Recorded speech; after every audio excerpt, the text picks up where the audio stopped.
Alright guys, I'm Rabea. And I'm Matt. And this is Sound Like on Andertons TV.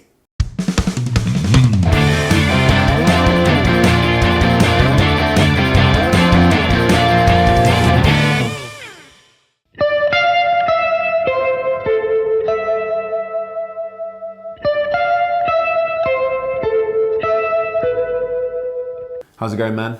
All good, you? I'm good. This episode is going to be sweet. Korn. Sweet. Korn. Yeah, we're doing Korn without busting the bank. Without busting the bank. So that's a budget of £1,500 each. Two guitar players. Head and Monkey. Yep. Korn are a prolific nu metal band, defining in the genre. They are indeed. And we always say this, nu metal bands, it's kind of hard because there's so many intricate sounds and effects and all sorts, so it's going to be a challenge. And this one's been really heavily requested over the few years we've been doing Sound Like. But we won't have the bass, which we were both saying is quite an integral part of this. Yeah, so go easy on us because the bass makes up such a large part of the mix and the sound of Korn, but let's give it a go. Let's go. Guitars. We're in the world of guitars, specifically Ibanez guitars. Ibanez guitars, so both Head and Monkey are Ibanez players. Yes, they have 7-string signatures, one of them a baritone 7-string.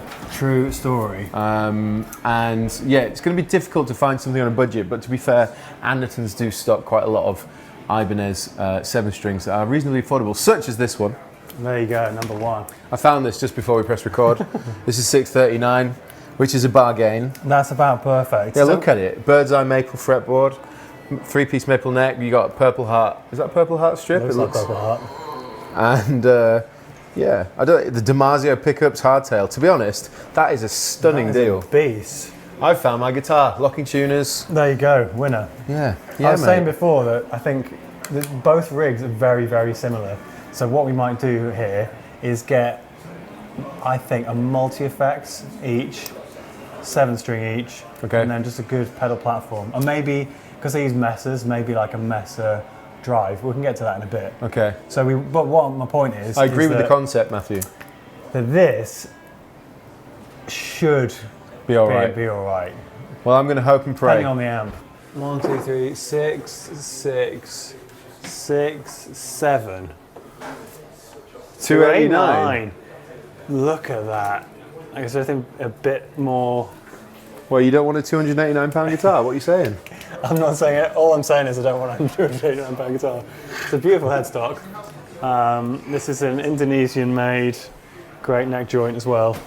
I mean, I think I win here, but you know. I think you definitely win. It's very light. It's a great bridge. It's a great. So this is a Jackson. What is it? There's a Ghost Rep Pro 7 there. Oh, it's £1,000. Yeah, £1,000. Yeah. This is a JS32-7 Dinky. Jackson 7-string with these Jackson pickups, made in Indonesia. Literally £289. So it is an incredible bargain. I mean, there you go. That's your guitar. Mean, you could buy 2 of these and have change for one of these. Well, I think we found the guitars. Okay, this is going to be interesting. So Matt had earlier on spitballed a concept which was to use multi-effects. We found the Boss ME80, which is around £200.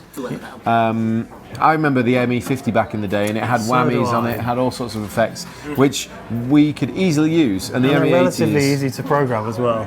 Yeah, it's cram-packed full of stuff. So I think what we need to do is get 2 of these and get an amplifier that's going to get us, maybe blend the signals between the.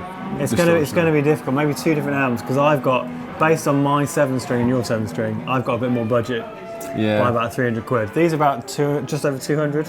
Yeah. So I have only spent about 550 at the moment. Right. So I might get spent about 850. I might get an ME80. 900. So that makes up 6, 7, 8. Yeah, it's nearly £900. So I'm going to need to get something. Yeah, we can find something. But don't forget, if we want the Messer thing, we might need a Messer drive pedal.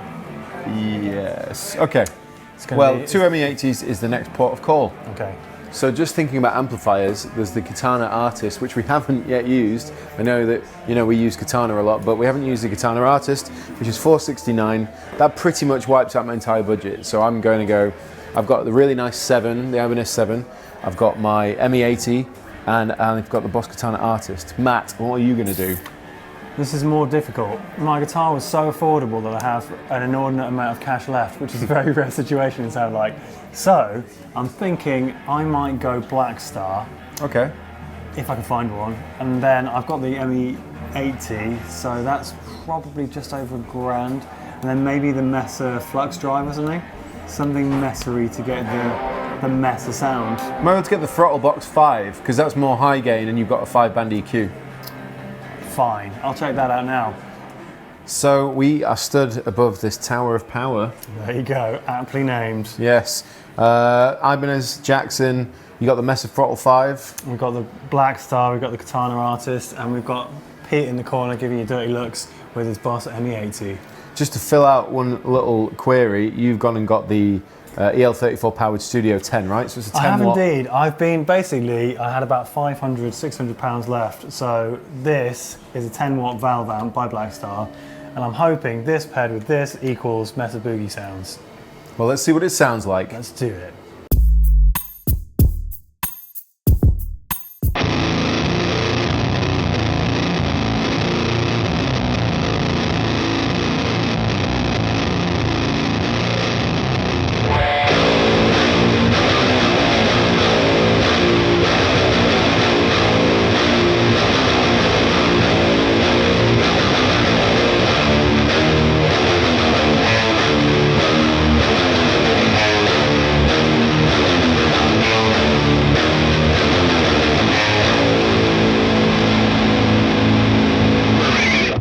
We're back in the video room. Yes, we are, in this very, very loud adventure to sound like the band Korn. The band Korn. The band Korn. I am going to caveat this entire episode right now and say it's actually really hard to hear what the guitars sound like in a Korn mix. I'm going to go one step further than that and say it's very hard to hear anything right now.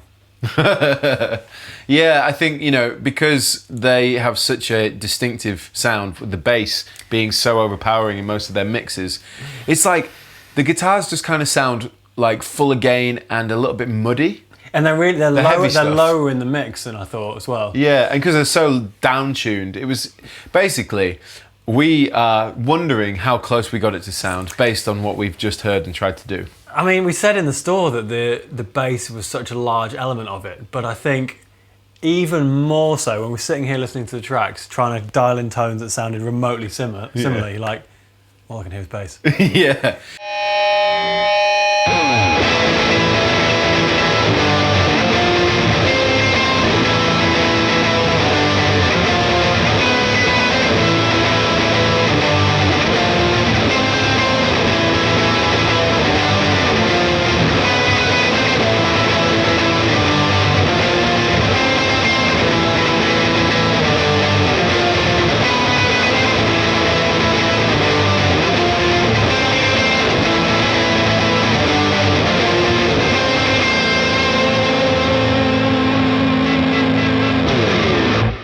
Well, in any case, we give it a good go, and yeah, we may as well take you through what we've done. So I'll start with my guitar, which is this wicked. Just got to say, that is the star of the show. Yeah, this is the Ibanez RGDIR7M-LBM. I'll write that down. We can repeat that later. Yeah, and this is a kind of, I don't know what you call that, sonic blue, double humbucker Damasio, you know, bird's eye maple fretboard.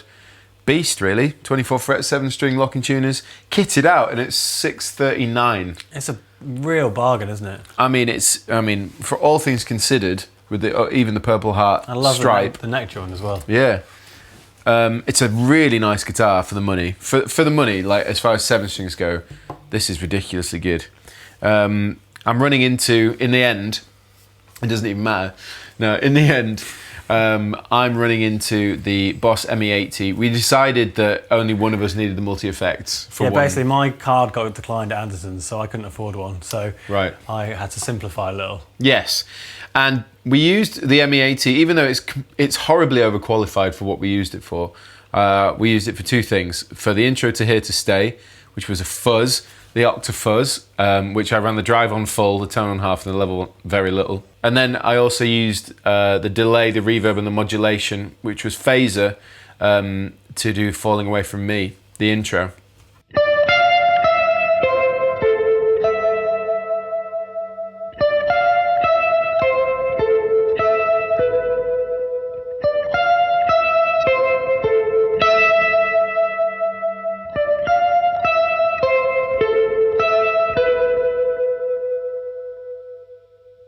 And then running into the Katana Artist, which is essentially a Katana, but with a better speaker. So it's got the Wazza speaker in it. And it sounds really good. So I was going between the clean and the lead. The clean was for Falling Away From Me, so I'll show you that real fast. It's literally a whole reverb, which is there, and then I was using a tape delay, which is here, and the modulation, which was the phaser, and you can see the rate and the depth. And then I put it on the neck pickup and played that.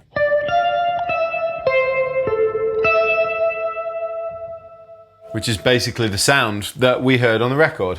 There you go. And then most of the rest of it was high gain, just filth. Drop tuned filth, yeah. So it was on the lead channel, the gain was over halfway, and this is kind of my main heavy sound.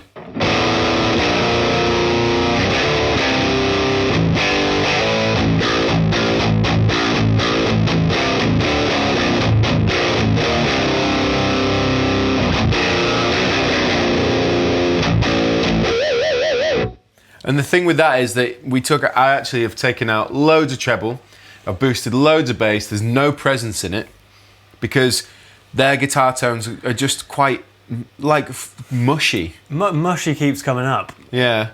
It's just a wall of sound. There isn't really much in the way of... definition. Definition at all. But just for the sake of it, if I just boost the treble on this, put some presence in. This is the kind of sound you can get from the Katana and the Ibanez.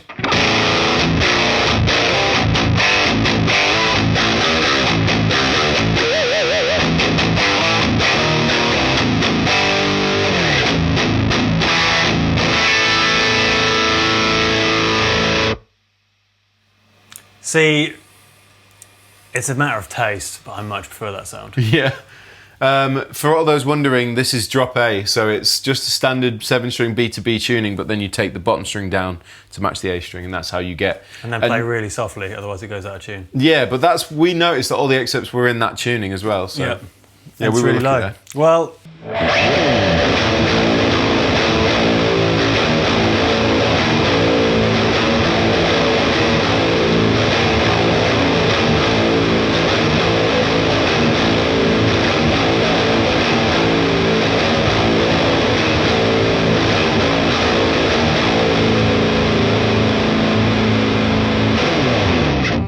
So I have this Jackson JS32-7 Dinky, made in Indonesia in this kind of tobacco burst finish. It's actually on an epic deal right now, so if you're watching this in the next few days, check it out in the link below. Yeah, Jackson pickups, what looks like I'd say a rosewood board, nicely bound. Great bridge on it as well. It's, yeah, great bridge, couple of controls, 3-way, and that's it. It's kind of a standard, really kind of affordable, solid 7-string. That runs straight into the Mesa throttle box EQ, which is, as you might guess, the throttle box with a built-in EQ. That was to try and get it to sound remotely like the Mesas that Korn are known for using. And straight into here, which is the Blackstar Studio 10 with EL84s in it, as my amp. So that's a 10-watt all-valve amp. So here is what it sounds like.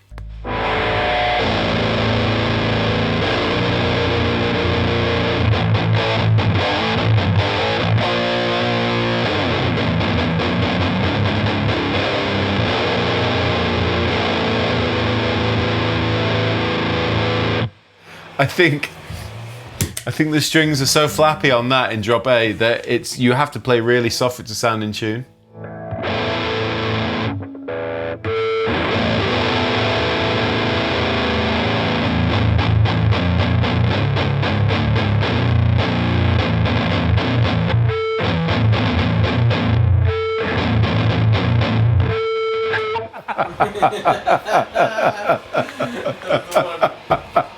How did you even get that to stay in tune? The feedback was perfectly in A, along with Matt.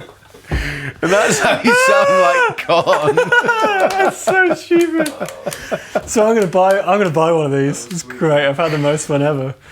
So that.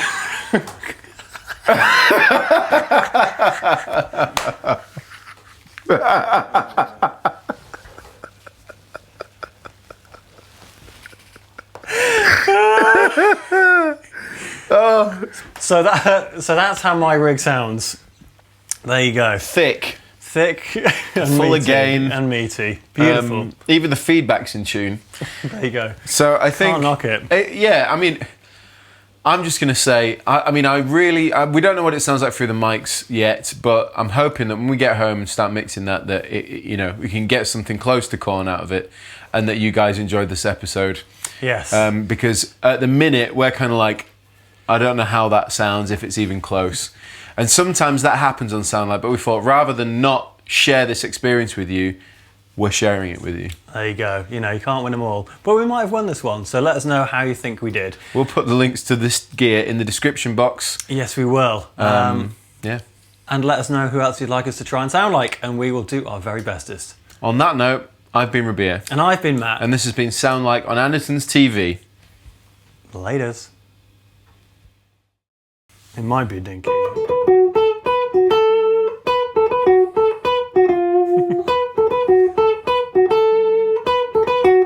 Oh, JS327 Dinky, you're right. It's on an epic deal right now. Okay. Okay, so...